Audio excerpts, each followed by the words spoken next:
Hello दोस्तों, अगर आप एक सैलरीड एम्प्लॉय हैं तो ये वीडियो आपके लिए बहुत ज़रूरी है। आज की इस वीडियो में मैं 3 ऐसी बड़ी गलतियां बताने वाला हूं जो ऑलमोस्ट एवरी सैलरीड एम्प्लॉय करता है ना चाहते हुए भी, एंड जिसकी फाइनेंशियल कॉस्ट बहुत ज़्यादा हो सकती है। तो वीडियो एंड तक ज़रूर देखिएगा। Mistake number 1, lack of tax planning. तो यहाँ पे मैं आपको बताने वाला हूँ कि ऑलमोस्ट हर सैलरीड पर्सन को पता होता है कि उसकी मंथली सैलरी कितनी है। उसको ये भी पता होता है कि उसका बोनस कितना है आने वाला है और किस मंथ में आने वाला है। उसको ये भी पता होता है कि उसका इस साल कितना इंक्रीमेंट एक्सपेक्टेड है और किस मंथ में कितना इंक्रीमेंट आएगा। एंड उसको फाइनेंशियल ईयर के बारे में भी नॉलेज होती है। एंड स्टिल वो अपनी यहाँ पे एडवांस टैक्स कैलकुलेशन नहीं करता है एंड वो ये नहीं डिसाइड कर पाता कि उसके लिए new tax regime more beneficial है कि old tax regime, and he ends up paying more taxes to the government.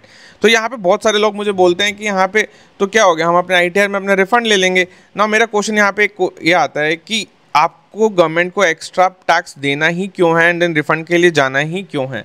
Okay, and second, यहाँ पे गवर्नमेंट से पैसा लेना इतना आसान काम नहीं है। इससे आप क्या होता है कि आप गवर्नमेंट के नोटिस में आ जाते हो कि इन लोगों ने मेरे से रिफंड लिया है। ओके, एंड यहाँ पे रिफंड लेने से ये चांसेस बढ़ जाते हैं कि कल को आपको नोटिस आ सकते हैं कि इवन दो आपके लेजिटिमेट आपके जितने भी क्लेम्स हैं, रिफंड, सब कुछ लीगल है, स्टिल यहाँ पे गवर्नमेंट आपसे क्वेश्चंस पूछ सकती है वाया नोटिस कि प्लीज़ आप मुझे प्रूफ प्रोवाइड करें जिसके बेसिस पे आपने रिफंड लिया है।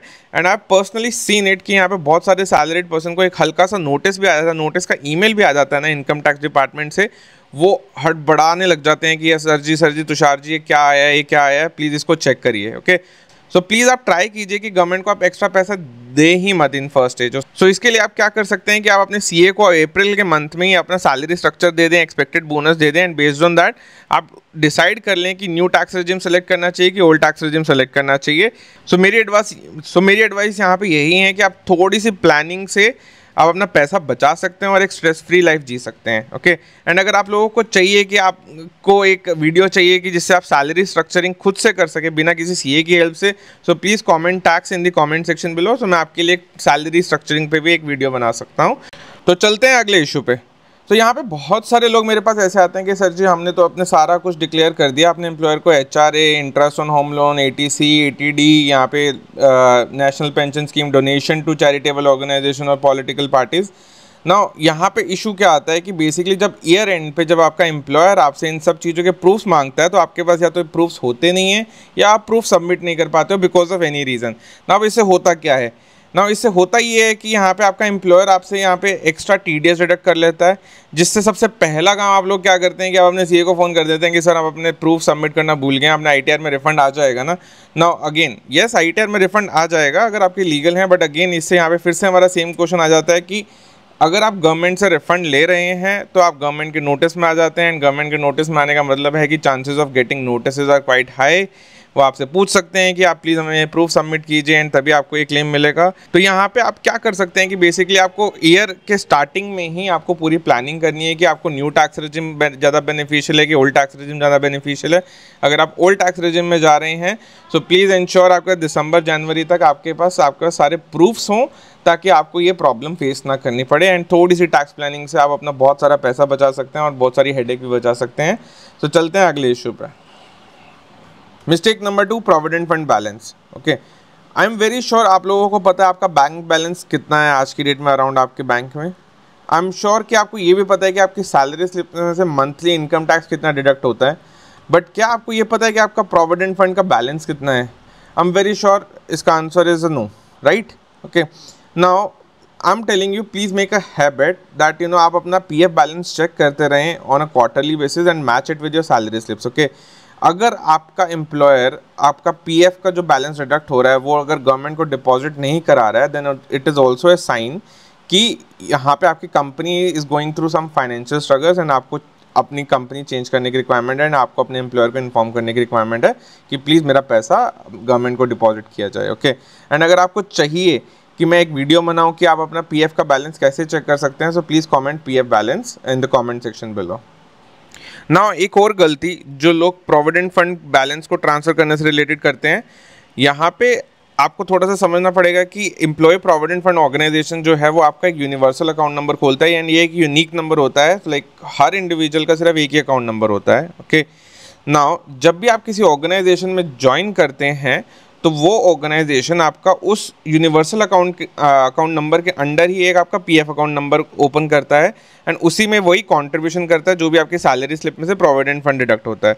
सो फॉर एग्जांपल अगर आप एक नई ऑर्गेनाइजेशन में भी जाते हैं तो वो नया एम्प्लॉयर आपके यूएएन के अंडर ही एक नया प्रोविडेंट फंड अकाउंट खोलेगा और जितना भी आपके सैलरी में से आपका पीएफ कंट्रीब्यूशन होगा वो सेकंड अकाउंट में करेगा। ओके, नाउ यहाँ पे एक जो इशू जो आता है बेसिकली, जब भी आप जॉब चेंज करते हैं तो आपको अपना जो प्रीवियस एम्प्लॉयर होता है उसके पीएफ अकाउंट का बैलेंस अपने नए एम्प्लॉयर के पीएफ अकाउंट में ट्रांसफ़र करना होता है।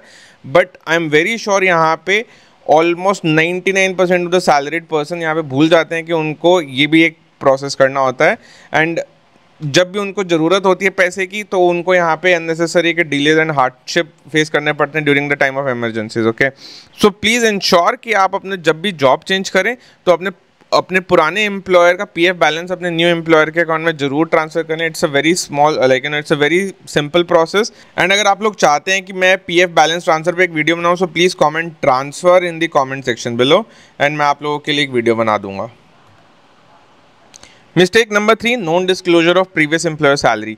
तो ये वाला एक मिस्टेक हम एक एग्जांपल के थ्रू समझेंगे। सो यहाँ फॉर एग्जांपल यहाँ पे हमारे पास शर्मा जी का बेटा है एंड यहाँ पे फॉर एग्जांपल उसका 1 अप्रैल को टीसीएस में एक जॉब लग गई है, 12 लाख रुपये साल का पैकेज है, 1 लाख रुपये महीना मिल रहा है and he is very smart. उसने यहाँ पे जो हम मिस्टेक नंबर 1 जो हम डिस्कस कर चुके हैं उसने यहाँ पे ऑलरेडी कैलकुलेट किया और उसने चेक किया कि उसको new tax regime more beneficial है क्योंकि 12 लाख तक कोई टैक्स नहीं है तो उसको कोई एम्प्लॉयर उसको कोई टीडीएस नहीं काटेगा। ओके, नाउ उसको 1 अक्टूबर को एक नया ऑफर आता है इन्फोसिस लिमिटेड से 18 लाख रुपए per annum which is 1.5 lakh रुपए महीना एंड यहाँ पे अगेन वो अपना टैक्स कैलकुलेशन करता है एंड ही सीज कि हाँ उसको न्यू टैक्स रेजिम ज़्यादा बेनिफिशियल है एंड अगेन क्योंकि वो मिड ऑफ द ईयर के अंदर वहाँ पे इन्फोसिस लिमिटेड ज्वाइन कर रहा है तो उसका ड्यूरिंग दैट फाइनेंशियल ईयर उसको 9 लाख रुपए इन्फोसिस से मिलेंगे एंड ही नोज कि उसका वहाँ पे कोई टीडीएस नहीं कटेगा तो अगेन वो न्यू टैक्स रेजिम ऑप्ट करता है। ओके, एंड यहाँ पे फाइनेंशियल ईयर एंड होता है 31 मार्च 2026 को।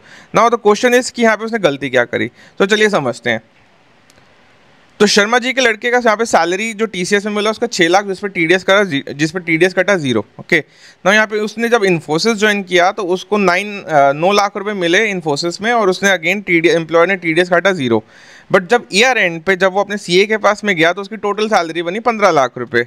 ओके, एंड जिस पे उसको स्टैंडर्ड डिडक्शन मिला न्यू टैक्स रेजिम के अंदर 75,000 रुपये का एंड जब उसकी टैक्सेबल इनकम कैलकुलेट हुई उस पर टैक्स बना 97,500 का, जिसको सुन के उसको हो गया स्ट्रेस। ओके, तो यहाँ पे अगेन यही एक गलती बहुत सारे लोग करते हैं, जब भी वो जॉब चेंज करते हैं तो अपने प्रीवियस एम्प्लॉयर की इनकम विच इज़ यहाँ पे इस केस में 6 लाख रुपए अपने नए एम्प्लॉयर को या नए एम्प्लॉयर को ऑल्दो वो इन्फॉर्म करते हैं बट वो अपने फाइनेंस डिपार्टमेंट में अपडेट नहीं करते हैं, जिससे कि उनका टीडीएस कम डिडक्ट होता है एंड जिससे कि आईटीआर के टाइम पे they end up paying more taxes एंड ये बहुत ही कॉमन मिस्टेक जो बहुत सारे लोग करते हैं। एवरी ईयर मेरे पास 15-20 लोग ऐसे आते ही आते हैं। सो प्लीज़ इंश्योर कि आप ये गलती ना करें एंड दैट्स इट। अगर आप इन तीनों में से कोई भी गलती कर रहे हैं तो प्लीज़ अभी के अभी अपने एक्शंस लीजिए एंड अगर आपको कोई भी असिस्टेंस की रिक्वायरमेंट है तो आप मेरे को इस मोबाइल नंबर और ईमेल पे रीच आउट कर सकते हैं। अगर आपको ये वीडियो इन्फॉर्मेटिव लगी so please do like this video and subscribe to my channel. मिलते हैं अगली वीडियो में, तब तक के लिए गुड नाइट।